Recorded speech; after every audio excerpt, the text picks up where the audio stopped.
চাচা আর চাচি একজন ঝগড়া লাগছে একদিন। এখন দুজনের মোবাইলে মেসেঞ্জার, ইমো, হোয়াটসঅ্যাপ, এরপরে তোমার টেলিগ্রাম এগুলো আছে, কারণ বাচ্চারা বিদেশ কথাবার্তা বলে। চাচা আর চাচি ভীষণ ঝগড়া লাগছে। চাচা রাগ করে বের হয়ে আসছে বাজারে অথবা রাস্তায়, আচ্ছা চাচির ইমোতে মেসেজ পাঠিয়েছে। কি মেসেজ? আমি তোরে তালাক দিলাম, আমি বাড়িতে আসার আগে তোর বাপের বাড়ির যা, পাঠাইছে মেসেজ। চাচি কিন্তু লাইনে নাই, মানে উনি ইন্টারনেট লাইনে নাই, সংযোগ লাইনে নাই, মেসেজ কিন্তু দেখে নাই এখনো।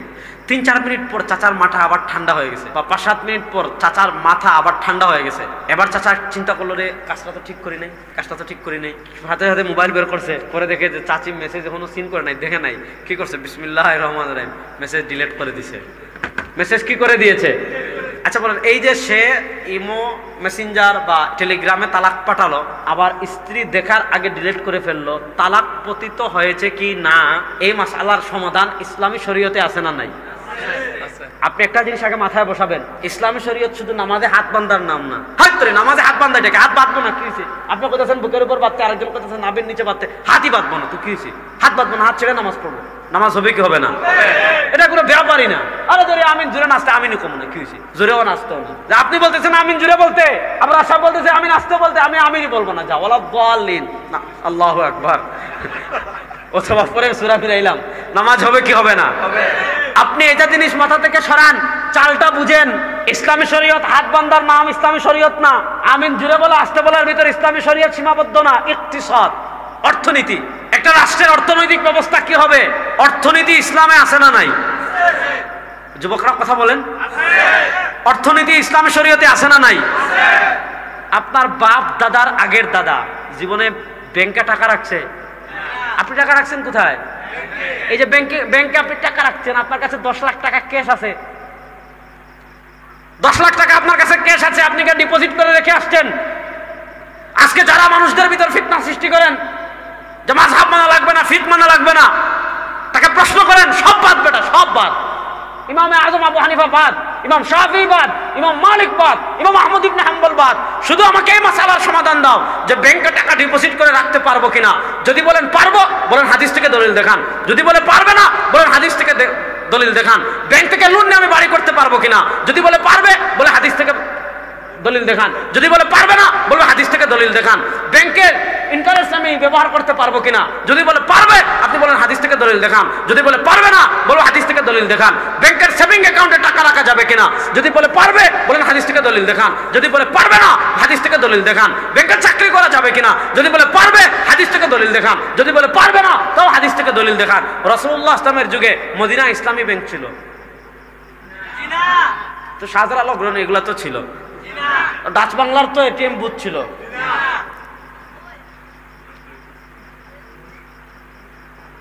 আপনি ব্যাপারটা বুঝেন। আপনি যে ফিককে বলেন মানা লাগবে না, আপনি যে বলেন ইমামদেরকে মানা লাগবে না, আর একটা বলদ ইমামদেরকে লাগে কখন, এটাকে বুঝ।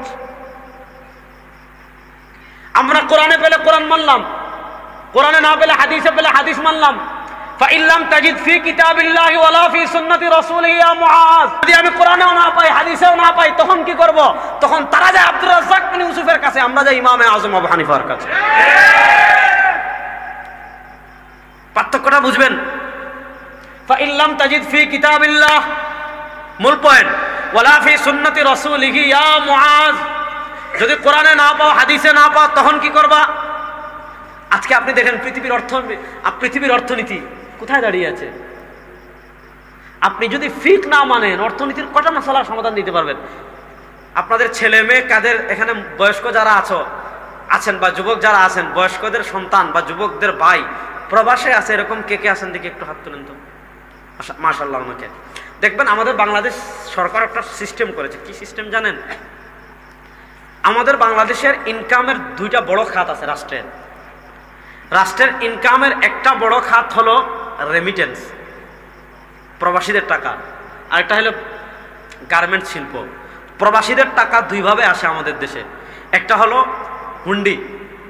হুন্ডির মাধ্যমে আসলে রাষ্ট্রের কোনো ইনকাম হয় না, আর যদি ব্যাংকের মাধ্যমে আসে রাষ্ট্রের একটা ইনকাম হয়। এজন্য প্রবাসীরা যেন ব্যাংকের মাধ্যমে লেনদেন করে, এজন্য প্রবাসীরা টাকা পাঠালে আপনি যখন ব্যাংকে টাকা তুলতে যাবেন, একটা কিছু সংখ্যক টাকা বাড়াই দেয় না? দেয়নি? আপনি 40,000 টাকা মানে হাজারে কত জানি বাড়াই দেয়, 2.5% বাড়াইয়া দেয় কি দেয় না? এখন যারা বলেন মাযহাব মানা লাগবে না, ইমামদের দরকার নাই, তারা বলবেন ভাই আরে ভাই যেখানে আমি ইমাম আযম আবু হানিফাকে মানতেছি না, ইমাম শাফিকে মানতেছি না, ইমাম মালিককে মানতেছি না, ইমাম আহমদ ইবনে হাম্বলকে মানতেছি না, সেখানে তো বাংলাদেশের কোন শায়েখকে মানার প্রশ্নই আসে না। আমি কি বুঝাইতে পারতেছি? যেখানে ইমাম আযম আবু হানিফা তাবিঈ, সিরাজুল উম্মাহ ইমামে শামসুদ্দিন আয-যাহাবী সিয়ারু আলামিন নুবালাতে লিখেছেন, ইমাম আবু বকর খুরাইমি বলেছেন ইয়ামবাগি লিন-নাসি আন ইয়াদউ লিআবি হানিফা ফি দুবুরি কুল্লি সালাত। ইমাম আযম আবু হানিফার মানাকিব বলা শুরু করলে অনেকক্ষণ বলতে পারবো, যাচ্ছি না ওইদিকে। যেখানে আপনি ইমাম আযম আবু হানিফাকে মানার প্রশ্নে আপত্তি করছেন, সেখানে বাংলাদেশের আব্দুর রাজ্জাক, মুজাফফর, আকরাম এদেরকে তো মানার প্রশ্নই আসে। তাকে আপনি শুধু এই প্রশ্নটা ধরবেন যে ভাই তুমি যে বলো ফিকহ মানা লাগবে না, মাযহাব মানা লাগবে না, এই যে আমাকে ব্যাংক 2.5% টাকাটা বেশি দিচ্ছে, এটা সুদ কি না, হাদিস থেকে দেখাও। যদি বলে সুদ, বলবেন হাদিস। যদি বলে সুদ না, বলবেন হাদিস। রাসূলুল্লাহ ইসলামের যুগে ব্যাংকের মাধ্যমে টাকা পাঠানোর কোনো সিস্টেম ছিল না? কথা কয় না রে। ব্যাংকের মাধ্যমে এভাবে প্রণোদনা দেওয়ার কোনো সিস্টেম ছিল? হাদিসের সারা দুনিয়ার সব কিতাব পেলে এই মাসালার সমাধান পাবেন না।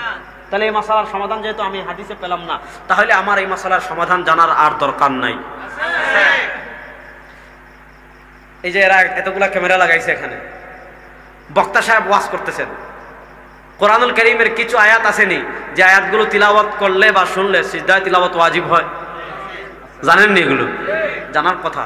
বিবাড়িয়ার মানুষ একজনের রেকর্ড বাজাচ্ছে ওয়াজ, অথবা শেখ সুদাইসের অথবা কোনো কারির তিলাওয়াত রেকর্ড বাজাচ্ছে, রেকর্ড বাজাচ্ছে, রেকর্ড আপনি শুনছেন, শুনতে শুনতে শুনতে শুনতে ওই আয়াতটা আসছে যে আয়াতটা শুনলে সিজদায় তিলাওয়াত ওয়াজিব হয়ে যায়। মোবাইলে শুনলে দুটা পদ্ধতি আছে। একটা পদ্ধতি তো লাইভ হচ্ছে, লাইভ শুনছে, আরেক পদ্ধতি হলো না লাইভ না, ইউটিউব থেকে শুনছে। প্রশ্ন হলো মোবাইলে লাইভ বলেন অথবা রেকর্ড বলেন, সে তো সরাসরি শুনছে না, মোবাইলে শুনতেছে, এই শুনলে সিজদায় তিলাওয়াত ওয়াজিব হবে কি না? হ্যাঁ দাঁড়ান, ফতোয়া দিয়েন না, ফতোয়া জিজ্ঞাসা করতেছি না। প্রশ্ন লাগছে এই মাসালার সমাধান ইসলামী শরীয়তে নাই? একটু কথা বলেন, এই মাসালার সমাধান ইসলামী শরীয়তে আছে না নাই? হ্যাঁ। এখন যারা বলে না আমি ফিকহ মানি না, তাদের বলেন ভাই খুব ভালো কথা, দেখি তো এই মশলার সমাধান দেন তো। তাহলে প্রশ্ন হলো আমি কোরআনে পেলে কোরআন মানলাম, হাদিসে পেলে হাদিস মানলাম। পয়েন্ট বুঝেন? কোরআনে পেলে কোরআন মানলাম, হাদিসে পেলে হাদিস মানলাম। এমন মাসালা আসছে যেই মাসালা আমি কোরআনেও পেলাম না, যেই মাসালা আমি হাদিসেও পেলাম না, তখন কি করব? দুই সূরত। বলেন কয় সূরত? আর আসতে বলেন কয় সূরত? এই দুই সূরত আমি আমার কিতাব থেকে বলবো না। সৌদি আরবের গ্র্যান্ড মুফতি ছিলেন শেখ বিন বাজ রাহিমাহুল্লাহ, সৌদি আরবের শীর্ষ ফতোয়া বোর্ডের চেয়ারম্যান ছিলেন। ওই সৌদি আরবের শীর্ষ ফতোয়া বোর্ডের ফতোয়া লাজনা দাইমা এই নামে 13 খণ্ডে প্রকাশিত হয়েছে, আমার কাছে আছে। ওই ফতোয়া লাজনা দাইমার 5 নম্বর খণ্ডের 36 নম্বর পৃষ্ঠায় শেখ বিন বাজ রাহিমাহুল্লাহ বলেছেন, যদি আপনি কোরআন সুন্নায় না পান তাহলে এই মাসালায় আমল করবেন কেমনে? উনি দুইটা বলেছেন, ইনকানা কাদিরান আলা ইসতিমবাতিল আহকাম, যে যদি আপনি না পান তখন কি করবেন? দুই সূরত বুঝার আগে হাদিসটা শেষ করি, তাহলে সূরত বুঝা সহজ হবে। নবী করিম সাল্লাল্লাহু আলাইহি ওয়াসাল্লাম যখন মুআয ইবনে জাবাল রাদিয়াল্লাহু তাআলাকে তৃতীয় প্রশ্ন করেছেন, কি তৃতীয় প্রশ্ন? ফাইল লাম তাজিদ ফি কিতাবিল্লাহি ওয়ালা ফি সুন্নতি রাসূলি ইয়া মুআয, ও মুআয ইবনে জাবাল বলো, ইয়ামানবাসী তোমার কাছে এমন মাসালা নিয়ে আসছে যেই মাসালা তুমি কোরআনেও পেলে না, ইয়ামানবাসী তোমার কাছে এমন মাসালা নিয়ে আসছে যেই মাসালা তুমি হাদিসেও পেলে না, তখন কি করবে? মুআয ইবনে জাবাল রাদিয়াল্লাহু তাআলা জবাব দিচ্ছেন, আজতাহিদু বিরাই, যে আমি যদি কোরআন সুন্নায় না পাই তাহলে আমার চিন্তার কোনো কারণ নাই, আমি কোরআন সুন্নাহ রিসার্চ করে, আমি কোরআন সুন্নাহ গবেষণা করে যেই মাসালাটা কোরআন সুন্নায় পাবো না, ওই মাসালাটা কোরআন সুন্নাহ রিসার্চ তথা গবেষণা করে ইয়ামানবাসীর মাসালার সমাধান দিয়ে দিব। সুবহানাল্লাহটা বড় আস্তে কইলেন। এবার দুই সূরত। আপনার সমাজে যদি এমন কোনো মাসালা আপনার কাছে আসছে বা আপনার জীবনে এমন মাসালা আসছে যে মাসালা সরাসরি আপনি কোরআনে পেলেন না, সরাসরি আপনি হাদিসে পেলেন না, দুই সূরত। এক সুরত হলো আমি জন্মের পর থেকে নিয়ে মৃত্যুবরণ করার আগ পর্যন্ত যত মাসালা আমার কাছে আসবে, যত বিষয় আমার কাছে আসবে, সেটা অর্থনীতির মাসালা হোক, রাষ্ট্রনীতির মাসালা হোক, পৌরনীতির মাসালার হোক, ইবাদতের মাসালা হোক, ব্যবসার মাসালা হোক, মুআমালার মাসালা হোক, মুআশারার মাসালা হোক, যেই মাসালা আসুক না কেন আমার কোনো আলেমের কাছে যাওয়া লাগবে না, কোনো শায়খের কাছে যাওয়া লাগবে না, কোনো ইসলামিক স্কলারের কাছে যাওয়া লাগবে না, কোনো মুফতির কাছে যাওয়া লাগবে না, কোনো মুহাদ্দিসের কাছে যাওয়া লাগবে না। আপনি নিজে নিজে কোরআন সুন্নাহ রিসার্চ করে সব বের করতে পারবেন। তাহলে আপনি মুআয ইবনে জাবালের ক্যাটাগরিতে আছেন। মুআয ইবনে জাবাল যেমন মুজতাহিদ ছিলেন, আপনি যেমন তেমন মুজতাহিদ হন। তাহলে আপনার কারো কাছে যাওয়া লাগবে না, কারো কাছে জিজ্ঞাসা করাও লাগবে না। ওয়াজাবা আলাইহি আন ইয়াখুযা বিমা যাহারা লাহু। শেখ বিন বাজ বলেন, সে যদি মুজতাহিদ হয় তাহলে সে ইজতিহাদ করে যেটা পাবে ওইটা আমল করবে। সে যদি শুদ্ধ করে 2 সওয়াব, ভুল করলে 1 সওয়াব।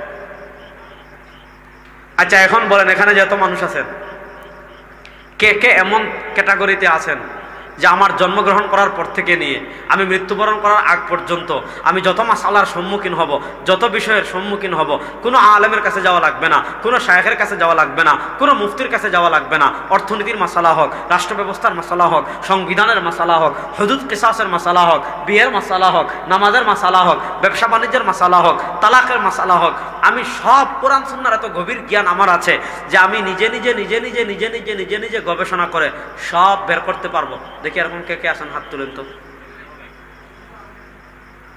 একজনও নাই, কি বলেন?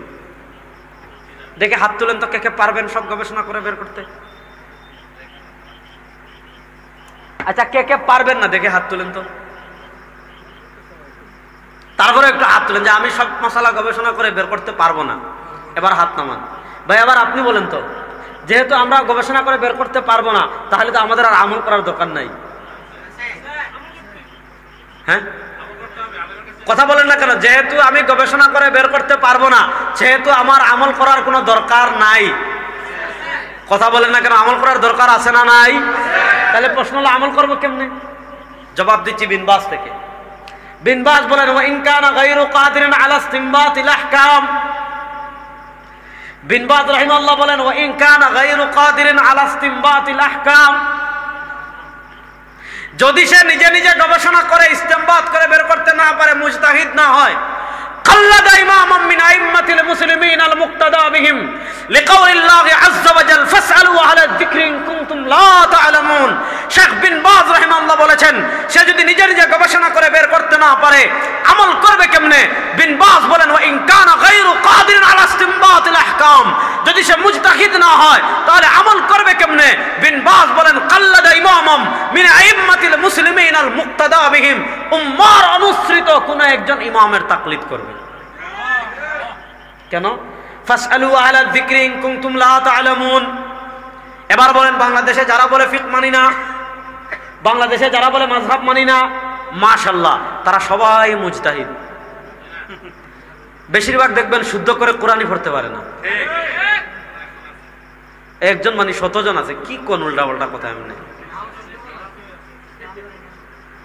তাদের আর আম মানুষ বাদ দেন, বড় বড় শায়েখ যেগুলো আছে এগুলোর অনেকেই শুদ্ধ করে কোরআন পড়তে পারে না, আরবি পড়তে পারে না। আছে না নাই?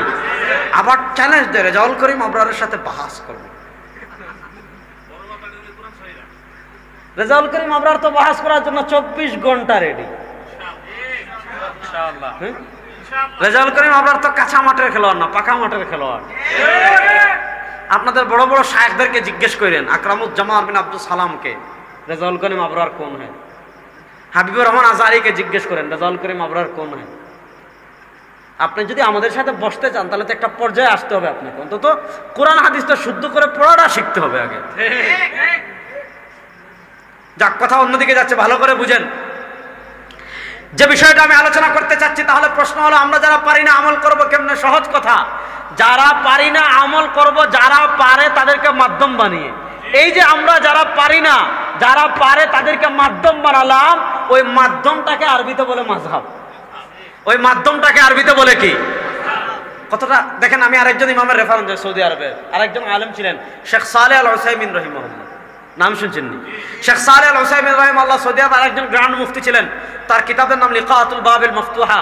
সেখানে তিনি বলেছেন ওয়ালা শাক্কা আন্না মিনান নাসি, মনোযোগ দিয়ে আবার একটা বুঝেন, ওয়ালা শাক্কা আন্না মিনান নাসি মিন আহাদি সাহাবাতি রাদিয়াল্লাহু তাআলা আনহু ইলা আহদিনা হাদা মান লা ইস্তাতিউল উসুল বিনাফসিহি লিজাহলিহি ওয়া কুসুরিহি ওয়া ওয়াযিফাতু হাদা আন ইয়াসআল আহলাল ইলমি ওয়া সুআল আহলিল ইলমি ইস্তালজিমুল আখয বিমা ক্বালু ওয়াল আখয বিমা ক্বালু হুয়া তাকলিদ।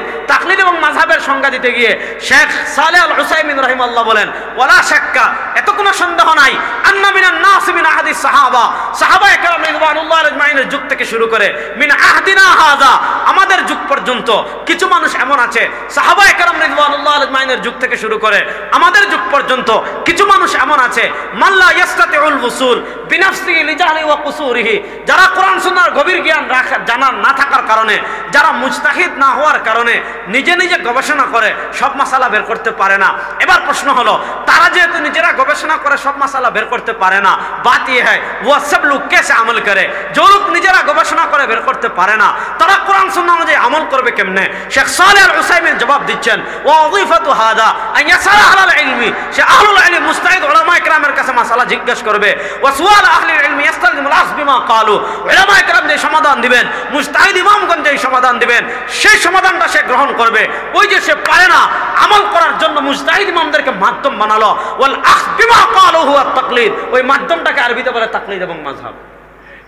জাহেলেরা মাযহাব কি এটাও বুঝে না। প্রশ্ন হলো তারাও মানে আমরাও মানে। এখানে এই প্রসঙ্গে যাওয়ার আগে একটা কথা আমি আরো ব্যাখ্যা করি। এখানে সালেহ আল উসাইমিন একটা গুরুত্বপূর্ণ কথা বলেছেন যে মিন আহদিস সাহাবা, এই মানামানিটা সাহাবার যুগ থেকে আসে। সাহাবাদের যুগেও যে ছিল, অর্থাৎ যে সাহাবারা মুজতাহিদ ছিলেন না তারা ফুরঈ মাসালার ক্ষেত্রে মুজতাহিদ সাহাবার মাযহাব মানতেন। এই কথাটা কোথায় আছে? এটা শুধু সালেহ আল উসাইমিন বলেছেন এমন না, এটা বলেছেন ইমাম আলী ইবনুল মাদিনী। ইমাম আলী ইবনুল মাদিনী রাহিমাহুল্লাহ ইমাম বুখারীর উস্তাদ, 233 হিজরিতে ইন্তেকাল করেছেন, আজ থেকে 1210 বছর আগের মানুষ। তার লিখিত কিতাব আছে ইলালুল হাদিস ওয়া মারিফাতুর রিজাল, দারুল হাদিস কায়রা থেকে যেটা ছাপছে ওটার 63 নম্বর পৃষ্ঠা, আর তোমার বাইরুতের ছাপের 117 নম্বর পৃষ্ঠা।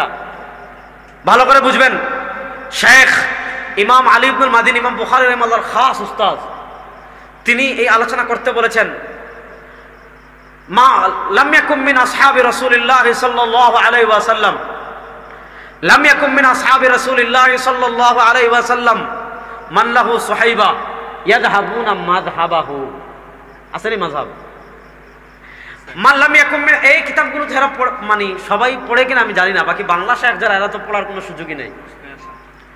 লাম ইয়াকুম মিন আসহাবি রাসূলিল্লাহ সাল্লাল্লাহু আলাইহি ওয়াসাল্লাম মান লাহু সুহাইবা, নবী করিম সাল্লাল্লাহু আলাইহি ওয়াসাল্লামের সুহবত প্রাপ্ত সাহাবা একরাম যারা ছিলেন, ইয়াযহাবুনা মাযহাবাহু, যারা মাযহাব মানতেন, ইয়াযহাবুনা মাযহাবাহু, সাহাবা একরাম মাযহাব মানতেন, ওয়া ইয়াসলুকুনা তারিকাতাহু, পথে চলতেন, কাদের ইল্লা সালাসা, সব সাহাবা 3 জন সাহাবার মাযহাব মানতেন, আব্দুল্লাহ ইবনে মাসউদিন ও আব্দুল্লাহ ইবনে আব্বাসিন ও যায়েদ ইবনে সাবিতিন, 3 জন বড় সাহাবী 3টা শহরে থাকতেন। হযরত ইবনে আব্বাস থাকতেন মক্কায়, মক্কাবাসী তার মাযহাব মানত। হযরত যায়েদ ইবনে সাবিত থাকতেন মদিনায়, মদিনাবাসী তার মাযহাব মানত। হযরত আব্দুল্লাহ ইবনে মাসউদ থাকতেন ইরাকে, ইরাকবাসী তার মাযহাব মানত। মুআয ইবনে জাবাল থাকতেন ইয়ামানে, ইয়ামানবাসী তার মাযহাব মানত। এই 4টা শহরের বড় 4 জন সাহাবী থেকে আসছে 4টা মাযহাব। সুবহানাল্লাহ বলেন। এই ইতিহাস আমার না ইমাম বুখারীর উস্তাদের? ইমাম বুখারীর উস্তাদের। এবার বুঝেন, এবার পয়েন্টটা বুঝেন, আমরা যে মাসালাটা পারবো না গবেষণা করে বের করার যোগ্যতা আমাদের নাই। যদি বলেন না আমি পারবো, ওতে তো বহু ভালো কথা ভাই, যদি এমন কেউ থাকেন পারবো, আমি আপনার খাদেম আজ থেকে। কারণ এত বড় মুস্তাহিদ ইমাম রেখে আমি কেমনে ঢাকায় যাবো? কসবা এত বড় মুস্তাহিদ ইমাম রেখে ঢাকায় যাওয়া আমার জন্য জায়েজ হবে? মুস্তাহিদ ইমামের সাক্ষাৎ, তার ইলম লাভ করার জন্য আমাদের সালাফে সালেহিন হাজার হাজার মাইল সফর করেছেন, আর কসবা এত বড় মুস্তাহিদ রেখে আমি কেমনে ঢাকায় যাই? কথাটা আমি বুঝাইতে পারি নাই। তাহলে প্রশ্ন হলো, এখন আমরা আমল করব কেন? এই যে মাসআলাগুলো আমরা গবেষণা করে বের করার সমাধান আমরা রাখি না, যোগ্যতা রাখি না, এই মাসআলাগুলোকে আমরা আমল করার জন্য মাধ্যম বানিয়েছে ফিকহে হানাফিকে, কেউ মাধ্যম বানিয়েছে ফিকহে শাফিঈকে, কেউ মাধ্যম বানিয়েছে ফিকহে মালিকিকে, কেউ মাধ্যম বানিয়েছে তোমার ফিকহে হানাফিকে। এক এক দল এক একটা ফিকহকে মাধ্যম বানিয়েছে। এখন প্রশ্ন হলো, আমাদের সমাজে যারা বলে মাযহাব মানা লাগবে না, মাশাআল্লাহ তারা সবাই মুস্তাহিদ না, তারাও মাধ্যম বানায়। পার্থক্য হলো আমরা মাধ্যম বানাই একজন মহান তাবেঈকে, আর তারা মাধ্যম বানায় বাংলা গুগল ইউটিউব শায়েখকে।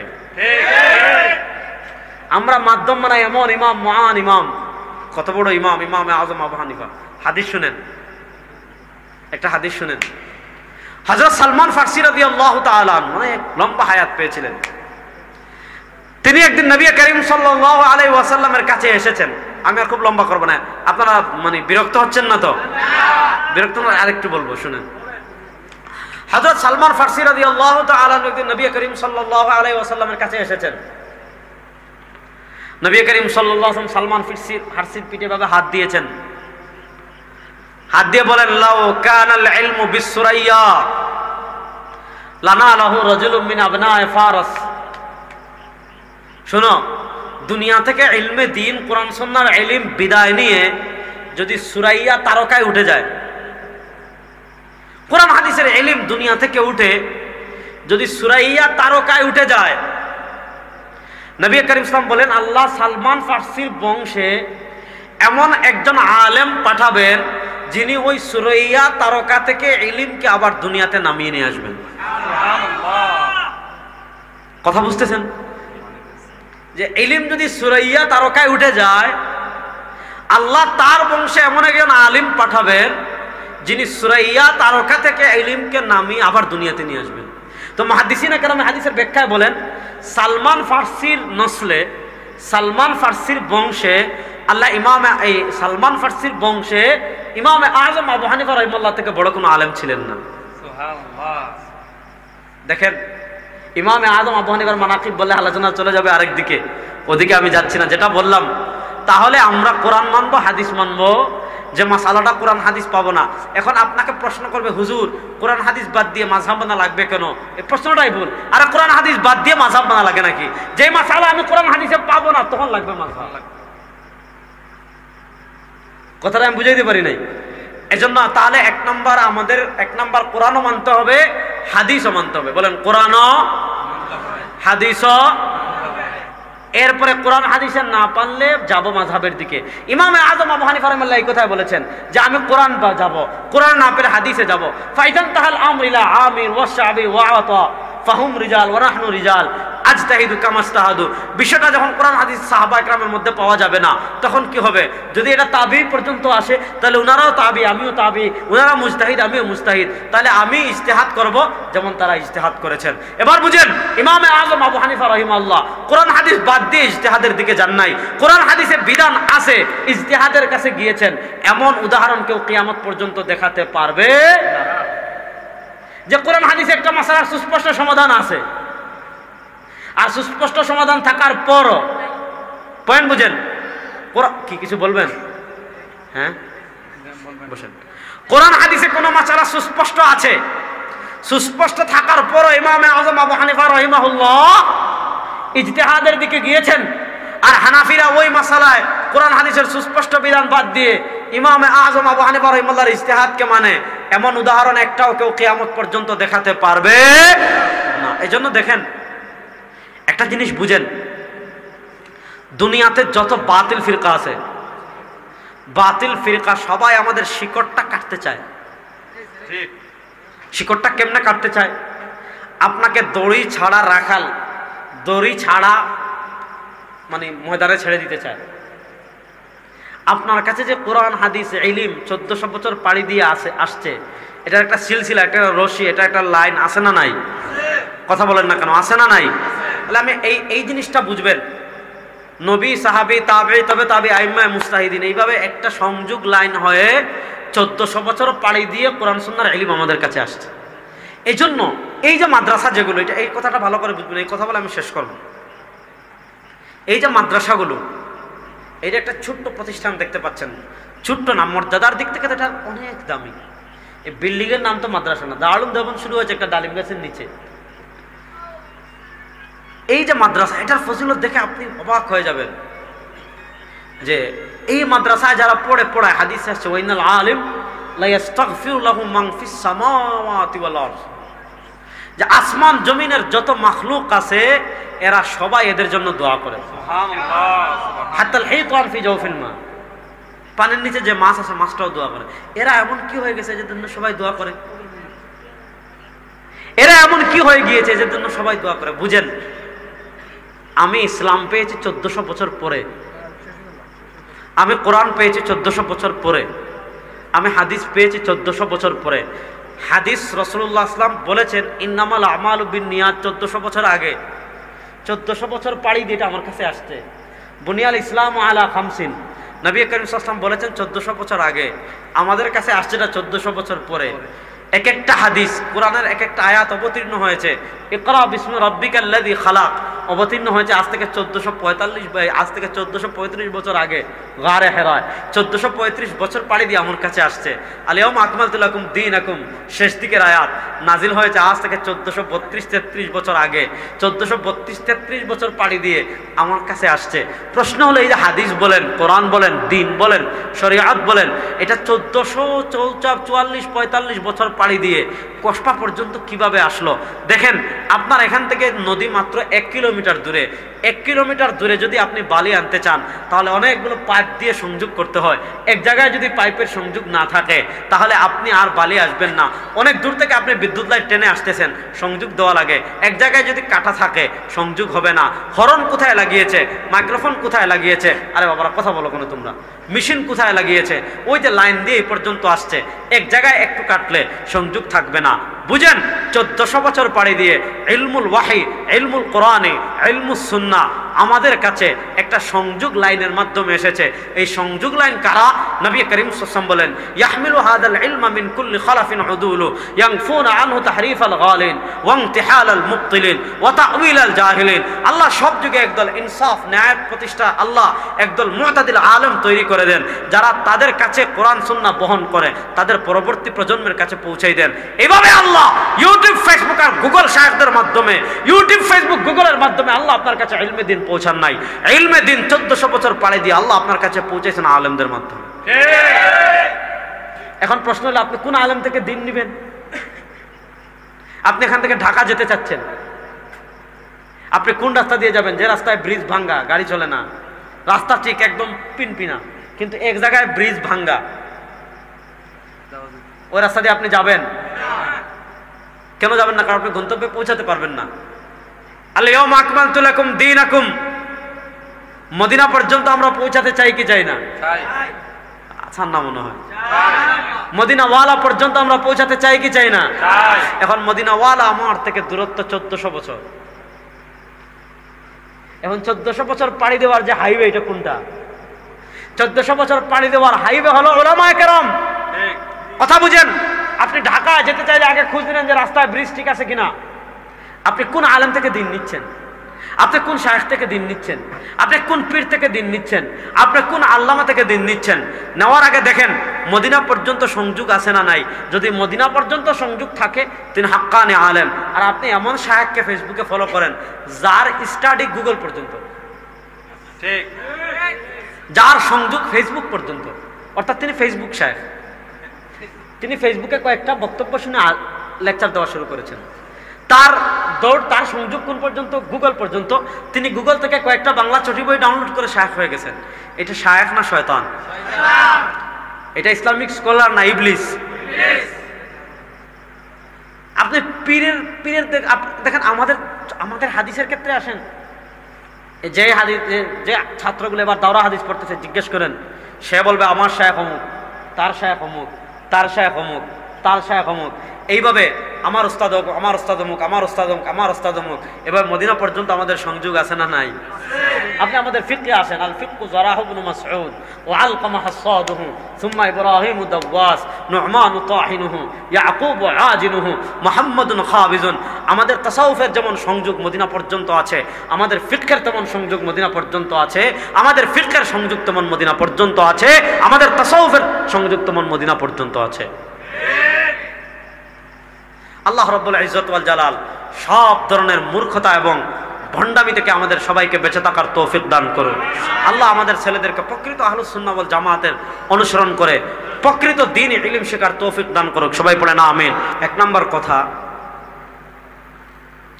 আল্লাহ রাব্বুল ইজ্জত ওয়াল জালাল ইসলামের সূচনা করেছেন ইকরা দিয়ে। আল্লাহ রাব্বুল ইজ্জত ওয়াল জালাল ওয়াহির শুরুতে কোনো আহকাম পাঠাননি, কোনো আহকাম দেননি। আবার ইকরা বিস্মি রাব্বিক, একটু খেয়াল করবেন, আল্লাহ বলেন ইকরা হাবিব আপনি পড়ুন, বিস্মি রাব্বিক রবের নামের পড়া। রবের পরিচয় কি? আল্লাযী খালাক। আল্লাহ রাব্বুল ইজ্জত ওয়াল জালাল কোরআনুল কারীমের বিভিন্ন জায়গায় নিজে তার পরিচয় তুলে ধরেছেন, যে তোরা আমার ইবাদত করবি না কেন, আমি এটা করেছি, ওইটা করেছি, ওইটা করেছি। আল্লাহ তার পরিচয় তুলে ধরতে আর রহমান আল্লামাল কোরআন খালাকাল ইনসান, আল্লাহুল্লাযী খালাকাক, আল্লাহুল্লাযী খালাকাকুম সুম্মা রাযাকাকুম। কোরআনুল কারীমের জায়গায় জায়গায় দেখবেন আল্লাহ তার পরিচয় তুলে ধরতে গিয়ে যতগুলো গুণের কথা উল্লেখ করেছেন, তার ভিতর একটা বড় গুণ হলো যে আমরা সবাই অনস্তিত্বে ছিলাম, আল্লাহ আমাদেরকে সৃষ্টি করেছেন। আল্লাযী খালাক, যে রবের পড়া পড়বেন কেন, রবের নামের পড়া পড়বেন কেন? কারণ হলো আল্লাযী খালাক। আমরা তো কেউ দুনিয়াতে ছিলাম না, আমাদেরকে সৃষ্টি করেছেন কে? বলেন না একটু জোরে। আমাদেরকে সৃষ্টি করেছেন কে? আল্লাহ। দেখেন ইসলামের শুরু কিরাআত দিয়ে।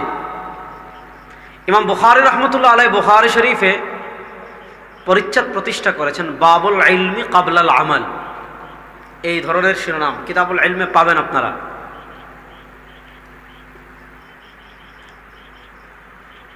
ইলমের গুরুত্ব ইসলামে অনেক বেশি। ইলমের গুরুত্ব, ফাযাইল, মানাকিব, এগুলো সম্পর্কে এত হাদিস আছে, এগুলো আপনারা জানেন, এজন্য আমি হাদিসগুলো বর্ণনা করছি না। আমি যে প্রসঙ্গে আজকে আলোচনা করতে চাচ্ছি সেটা হলো আল্লাহ রাব্বুল ইজ্জত ওয়াল জালাল আমাদেরকে কোরআন দিয়েছেন মানুষের হেদায়েতের জন্য, এবং কোরআনের একটা বড় হক কোরআন তিলাওয়াত, যেটা শেখ আলোচনা করেছেন আমি এসে শুনেছি। আমি আজকে যে ব্যাখ্যাটা বলবো সেটা হলো আল্লাহ নবীকে কোরআন দিয়ে বলেছেন ইউআল্লিমুহুমুল কিতাব ওয়াল হিকমা,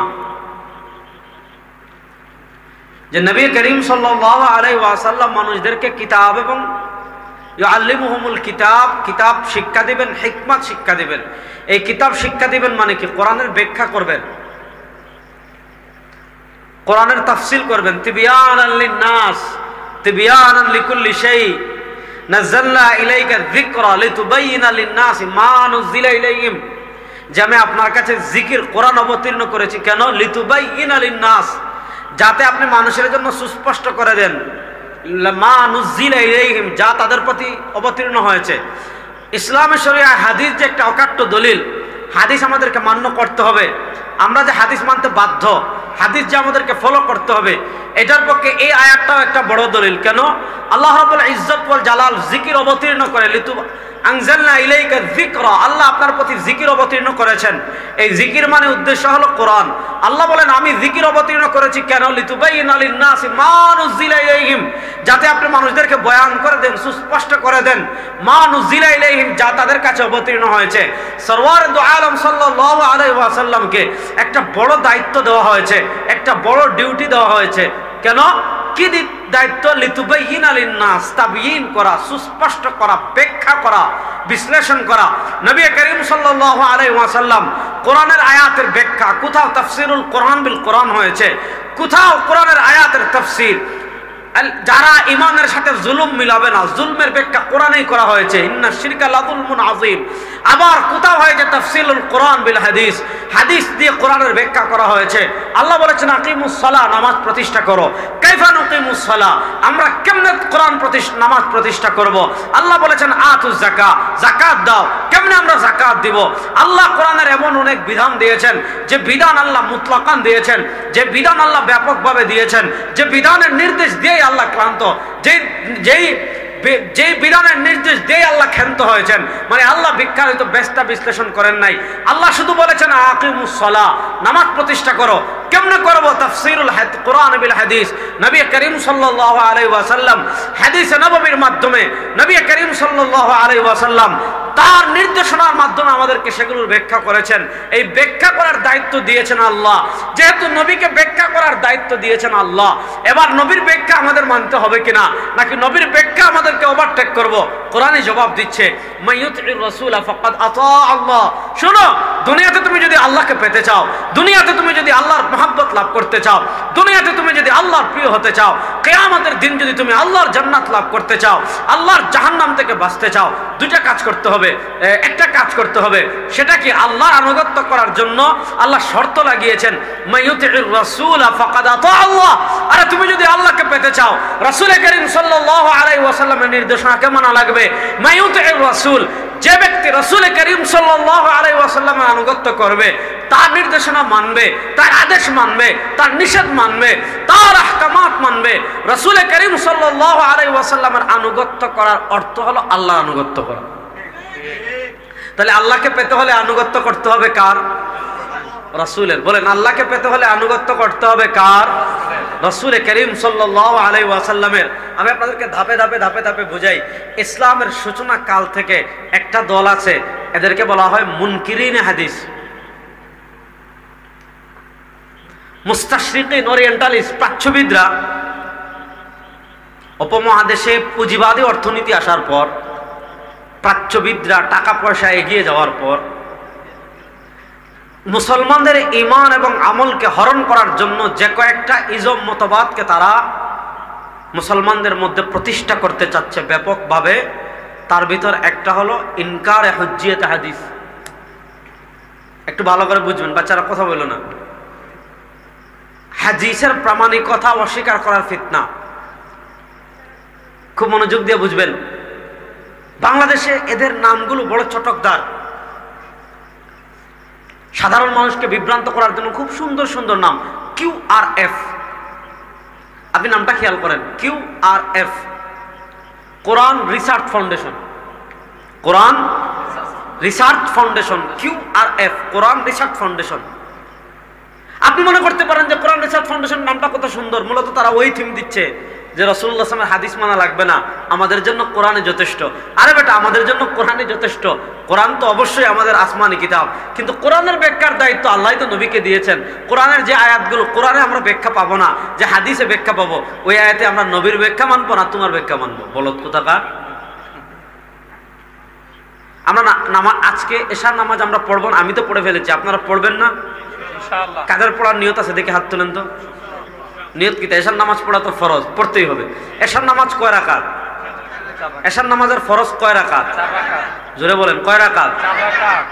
ফজর নামাজের ফরজ কয় রাকাত? 2 রাকাত। এশার নামাজতে 4 রাকাত। এটা আপনি কোরআনে পাবেন না। কোরআনে শুধু পাবেন নামাজ প্রতিষ্ঠা করেন, কিন্তু এশার নামাজ পড়তে হবে, 4 রাকাত পড়তে হবে, এইভাবে পড়তে হবে। এটা আপনি পাবেন কোথায়? হাদিসে। বলে এটা আমরা পাবো কোথায়? তাহলে আমাদের হাদিস মানা লাগবে কি লাগবে না? লাগবে। এবার একটা জিনিস বুঝেন, খুব মনোযোগ দিয়ে বুঝেন। এই পয়েন্টগুলো ধরলে আহলে কোরআনের সাথে আমাদের মৌলিক ইখতিলাফের জায়গা কোথায়?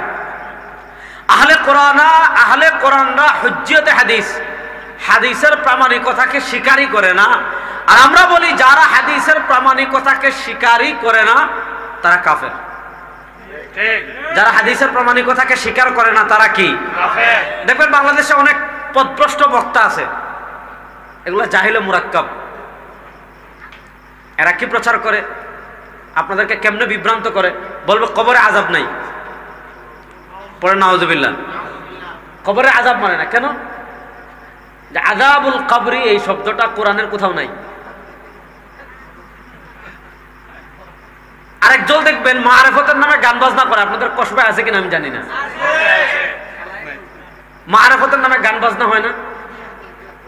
আপনি জিজ্ঞেস করবেন গান বাজনা কেন করতেছেন? একজন সংসদে দাঁড়িয়ে কি বলছে জানেন? এক নর্তকী বুঝেননি? আমাদের সিলেটি ভাষায় বলে নটি, মানে গান বাজনা করে। একজন নর্তকী সংসদে বলেছে যে আমি কোরআন শরীফ পড়েছি, কুতুবে সিত্তা মিশকাত, সিয়াসিত্তা মিশকাত পড়েছি। আর নাম করেন না, দাঁড়ান, পবিত্র মজলিসে আমি কোথাও কোরআনের কোথাও আল গিনা হারাম এটা পাই নাই। গিনা মানে গান বাজনা। সে বলছে গান বাজনা কেন হালাল? কথা বুঝেন, পয়েন্ট হারাবেন না। সে যুক্তি দিচ্ছে যে গান বাজনা হালাল কেন? যে কোরআনের কোথাও আল গিনা ও হারামুন নাই। তারা বলতেছে আযাবুল কবরি নাই। আযাবুল কবর নাই কেন? যে কোরআনের কোথাও আযাবুল কবরি শব্দ নাই। এবার প্রথম পয়েন্ট বুঝেন, আমরা বলি কোরআনও যেমন মানা লাগবে, হাদিসও মানা লাগবে কি লাগবে না? তারা কথা বুঝতেছেন না মনে হয় আমার। যেমন কোরআন মানা লাগবে তেমন হাদিস মানা লাগবে কি লাগবে না? এখন যে বলতেছে যে আল গিনা হারামুন কোরআনে নাই, যে বলতেছে আযাবুল কবরি শব্দটা কোরআনে নাই, তার কাছে প্রথম প্রশ্ন করেন, আরে গর্দব তুই হাদিসকে শরীয়তের দলিল মানিস কিনা? যদি বলে না হাদিসকে শরীয়তের দলিল মানি না, তাহলে বলবে আমরা তুই তো কাফের, তোর সাথে গান বাজনা হালাল না হারাম এটা ইখতিলাফ করার কোনো দরকার আছে? যদি কেউ বলে না হাদিসকে দলিলই মানি না, আর যদি বলেন না হাদিসকে দলিল মানি, আর যদি বলেন না হাদিসকে দলিল মানি, তাহলে কতটা হাদিস লাগবে আসেন দলিল দিয়ে একেবারে কবর দিয়ে দিব। জান একেবারে আপনার কতটা দলিল লাগবে আসেন দলিল দিয়ে কি দেওয়া যাবে? খবর দেওয়া যাবে। তাহলে বুঝেন, কোরআন, কোরআনের ব্যাখ্যা হাদিস, কোরআনের ব্যাখ্যা হাদিস, হাদিস মানতে হবে এটা খুদ কোরআনেই আছে, আসেনি? মাইয়ুতির রাসূল ফাকাদ আতা আল্লাহ, ইয়া আইয়ুহাল্লাযীনা আমানু আতিউল্লাহ ওয়া আতিউর রাসূল ফালা ওয়া রাব্বিকা লা ইউমিনুনা হাত্তা ইউহাক্কিমুকা ফীমা শাজারা বাইনাহুম সুম্মা লা ইয়াজিদু ফি আনফুসিহিম হারাজাম মিম্মা কাযাইতা ওয়া ইউসাল্লিমু তাসলিমা ইয়া আইয়ুহাল্লাযীনা আমানু লা তুকদ্দিমু বাইনা ইয়াদাইল্লাহি ওয়া রাসূলি। কোরআনে আছে না নাই? আছে। এখন কেউ যদি বলে হাদিস মানে ডাবল কাফের, এক তো হাদিস অস্বীকার করেছে এজন্য কাফের, আবার হাদিস মানতে হবে এই কথা কোরআনে আছে, কোরআন না মানার কারণে ডাবল কাফের। কেউ যদি বলে হাদিস মানে না, কত কাফের, ডাবল কাফের। এবার আমি আপনাদেরকে একটা জিনিস বললাম প্রথম, এটার আমি ব্যাখ্যা যাচ্ছি না।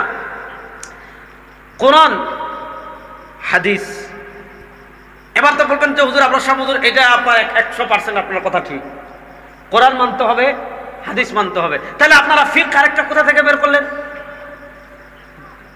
পয়েন্ট ধরবেন যে আমরা হুজুর এতক্ষণ আপনার আলোচনার সাথে 100 একমত, কোরআন মানবো অবশ্যই, হাদিস মানবো, খুবই ভালো কথা, তাহলে আপনারা ফিকহ আরেকটা বার করলেন কোথায়? আপনার তাহলে কেন ইমাম আজম আবু হানিফার কাছে যান, একদল কেন ইমাম শাফিঈর কাছে যান, একজন কেন ইমাম মালিকের কাছে যান, একদল কেন ইমাম আহমদ ইবনে হাম্বলের কাছে যান? আমাদের কাছে কোরআন আছে, হাদিস আছে, তাহলে আমরা কেন ওদিকে যাব? এই প্রশ্নটা সাধারণ মানুষকে করে বিভ্রান্ত করা হচ্ছে কি হচ্ছে না? আমি আপনাদেরকে খুব সহজ করে বুঝাবো। ইমাম তিরমিজি রাহিমাহুল্লাহ তিরমিজি শরীফে হাদিস এনেছেন, আব্দুর রহমান মুবারকপুরি রহমতুল্লাহ আলাইহি কিতাব লিখেছেন তুহফাতুল আহমাদি, উনি দেওবন্দি ঘরানার না, সালাফি ঘরানার। তিরমিজি শরীফের ব্যাখ্যা গ্রন্থ তুহফাতুল আহমাদিতে হাদিসকে হাসান বলেছেন। ইমাম ইবনে আব্দুল বার মালিকি রাহিমাহুল্লাহ জামে বায়ানিল মাফাতিহ 903 নম্বর পৃষ্ঠায় এ সংক্রান্ত প্রায় 17টা বর্ণনা এনেছেন। 17টা বর্ণনা বলার আমার সুযোগ নেই। আল্লাহ রাব্বুল ইজ্জত ওয়াল জালাল কোরআনুল কারীমের একটা সূরা আছে, সূরাতুল ফাতহ। আপনারা আছেন নি আমার লগে? মুশতাকুন নবী ঈসা হুজুরের বয়ানের পরে আপনারা বসছেন, এটাই তো অনেক কিছু আমার বয়ান শোনার জন্য, বুঝেন নাই? যেহেতু বসেই গেছেন একটু শুনেন। ইদা জাআ নাসরুল্লাহি ওয়াল ফাতহ, আল্লাহ বলতেছেন হাবিব চিন্তা করবেন না, যখন আল্লাহর পক্ষ থেকে বিজয় আর সাহায্য আসবে, ওয়ারাআইতান নাসা ইয়াদখুলুনা ফি দীনিল্লাহি আফওয়াজা, আপনি দেখবেন এতদিন মানুষ 1 2 4 5 6 10 জন, এক এলাকার 20-30 জন এসে মুসলমান হয়েছে, যখন বিজয় আসবে এক এক এলাকা একসাথে এসে দলে দলে মানুষ মুসলমান হয়ে যাবে। আয়াত নাজিল হওয়ার পর ইয়ামানবাসী আসছে, ইয়ামানবাসী রাসূলুল্লাহ সাল্লাল্লাহু আলাইহি ওয়াসাল্লাম ক্বালা সুবহানাল্লাহ জাহলুল ইয়ামান হুম আরাকু আফইদাতান ওয়া আলিয়ানু কুলুবান আল ইয়ামানু ইয়ামানিন ওয়াল হিকমাতু ইয়ামানিয়া। খুব প্রশংসা করলেন ইয়ামানবাসীর। এক বিশাল সংখ্যক এসে ইয়ামানবাসী মুসলমান হয়ে গেল। মনোযোগ, ইয়ামানবাসী মুসলমান হয়ে গেল। যাওয়ার সময় তারা বলছে ইয়া রাসূলুল্লাহ, তখন তো মোবাইল ছিল, ঠিক না? বিমান ছিল, গাড়ি ছিল, রাস্তা ছিল। একদল বলছে ইয়া রাসূলুল্লাহ, তারা বলছে আমরা তো চলে যাচ্ছি কসবায় না, চলে যাচ্ছি ইয়ামানে, অনেক দূরে। হাদিস বুঝবেন। আমরা ইয়ামান চলে যাচ্ছি, আপনাকে তো পাবো না, আর চাইলেই তো মদিনায় আসতে পারবো না, কোনো সমস্যায় পড়লেই তো আপনার সাথে ফেসবুক, মেসেঞ্জার, হোয়াটসঅ্যাপ কিছুই নেই, বিমানও নাই, গাড়িও নাই, চাইলে আসতে পারবো না, আসতে লাগবে 1 মাস 2 মাস।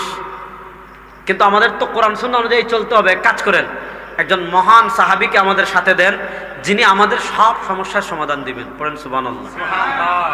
নবী করিম সাল্লাল্লাহু আলাইহি ওয়াসাল্লাম মুআয ইবনে জাবাল রাদিয়াল্লাহু তাআলা আনহুকে শিক্ষক বানিয়ে পাঠাচ্ছেন ইয়ামান।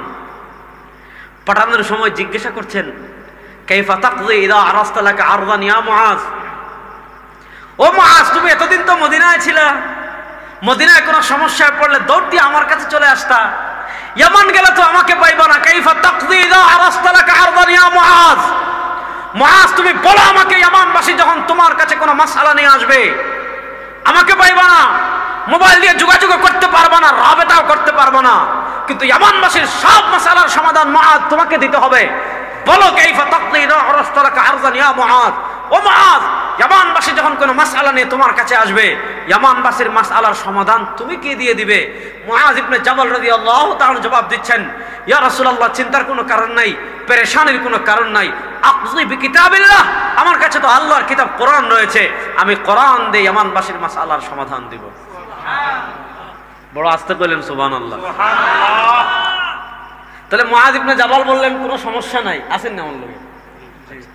মুআয ইবনে জাবাল আমার খুব মহব্বতের মানুষ, খুব কাছাকাছি মানুষ, আমরা একই ফোরামে কাজ করি, তো একই সাথে বসি, খুব ফ্রি মানুষ, এজন্য দুষ্টামি করলাম।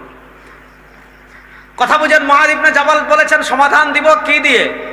কোরআন দিয়ে। এই সামনের কয়েকজন আমার সাথে আছেন, পিছনের ভাইরা আছেন তো? মুআয ইবনে জাবাল রাদিয়াল্লাহু তাআলা বললেন সমাধান দিব কি দিয়ে? কোরআন দিয়ে। এবার নবী আকরাম সাল্লাল্লাহু আলাইহি ওয়াসাল্লামের প্রশ্নটা খেয়াল করেন, ফাইল্লাম তাজিদ ফি কিতাবিল্লাহ ইয়া মুআয।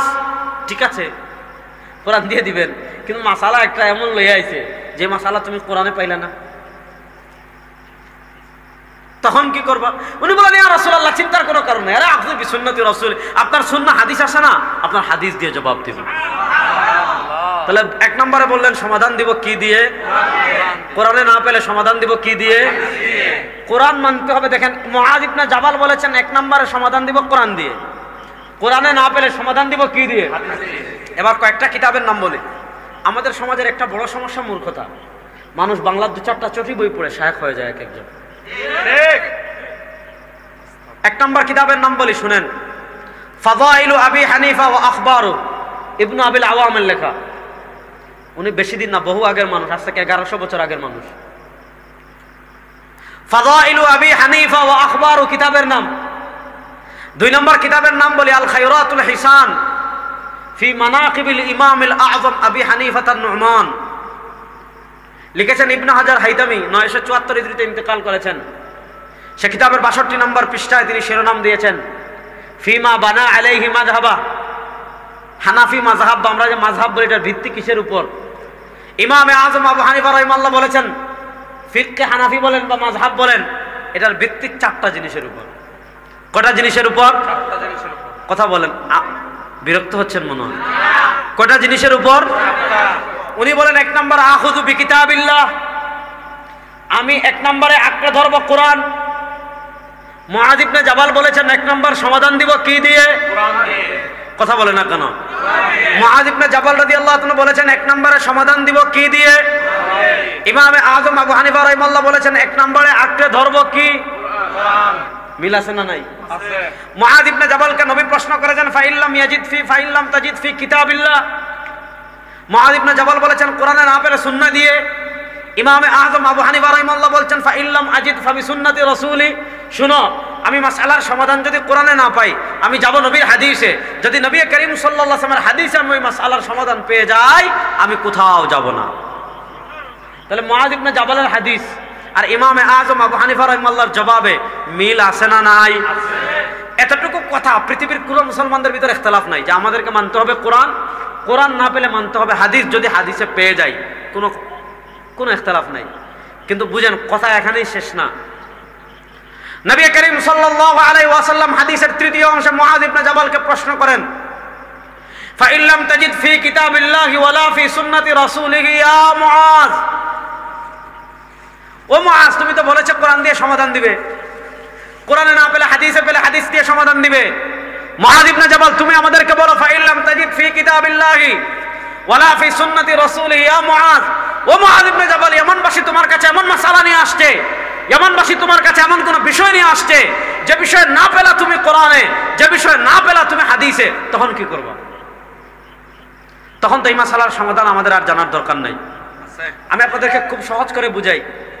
মদ খাওয়া, আর আসতে বলেন, মদ খাওয়া, বেবিচার করা, গরিবের মাল আত্মসাৎ করা, রমজানের রোজা রাখা হারাম না?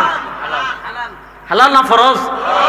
রমজানের রোজা রাখা এগুলো সব কোরআনে আছে। ইন্নামাল খামরু ওয়াল মাইসিরু ওয়াল আনসাব ওয়াল আজলাম রিজসুম মিন আমালিশ। মদ খাওয়া হারাম, এটা বুঝতে হলে ইমামে আজম আবু হানিফার দরকার আছে? আছে কয় কেন? এটা কোরআনে বলেছেন, কি দরকার না? ইমাম শাফির দরকার আছে, ইমাম মালিকের দরকার আছে, ইমাম আহমদ ইবনে হাম্বলের দরকার আছে। নামাজ পড়া ফরজ, ফজরের নামাজ পড়া, আরো আসতে বলেন, ফজরের নামাজ পড়া এটা বুঝতে হলে কোন ইমামের দরকার আছে? এটা আল্লাহ বলেছেন আকিমুস সালাত। কিন্তু ফজরের নামাজ কয় রাকাত? ফরজ কয় রাকাত? এটা আমরা হাদিসে পেয়ে গেলাম। এটা ফজরের নামাজ 2 রাকাত, এটা বুঝতে হলে ইমামে আজম আবু হানিফার দরকার নাই, হাদিসে আছে। এবার একটা মাসালা বলি, আপনারা তো ভালো করে বুঝবেন। আপনাদের এলাকার এক বৃদ্ধ লোক, যদিও মুশতাকুন নবী কাসিম হাফিজাল্লাহ অ্যান্ড্রয়েড মোবাইলের বিরুদ্ধে ওয়াজ করে গেছেন, আমি একটা উদাহরণ দেওয়ার জন্য মোবাইলের কথা বলছি। সেটা হলো বৃদ্ধ, ওনাদের ছেলে মেয়ে 2 জন বিদেশে, ওদের আওলাদ ছেলেরা সব শিক্ষিত হয়ে অনেক বড় লোক হয়ে গেছে। তো মাকেও একটা মোবাইল দিছে, বাপকেও একটা অ্যান্ড্রয়েড মোবাইল দিছে। তারপর কি হয়েছে? আল্লাহ রাব্বুল ইজ্জত যে কথাগুলো বলেছে আমাকে আপনাদের সবাইকে আমল করার তৌফিক দান করুক, আমিন। ইন আসাবতু ফামিনাল্লাহ ওয়া ইন আখতাতু ফামিন্নি ওয়া মিনাশ শাইতান। সুবহানাকাল্লাহুম্মা বিহামদিকা আশহাদু আল্লা ইলাহা ইল্লা আনতা আস্তাগফিরুকা ওয়া আতুবু ইলাইক। আলহামদুলিল্লাহ, অত্যন্ত দিকনির্দেশনামূলক আলোচনা শুনছিলাম। প্রিয় উপস্থিতি, এখন আমরা দোয়া হবে, দোয়ার পরে আমরা এশারের জামাত আদায় করবো ইনশাআল্লাহ। তারপরে আপনাদের জন্য মেহমানদারির ব্যবস্থা আছে। আমরা নামাজের পরে সকলেই মেহমান হব, তারপরে আমরা ইনশাআল্লাহ নিজ দায়িত্বে বাড়িতে যাবো ইনশাআল্লাহ। আল্লাহ তাআলা যেন সকলকে কবুল করেন। জাযাকুমুল্লাহ। এখন দোয়া হবে, তারপরে আযান হবে। মাদ্রাসার এই ঘরে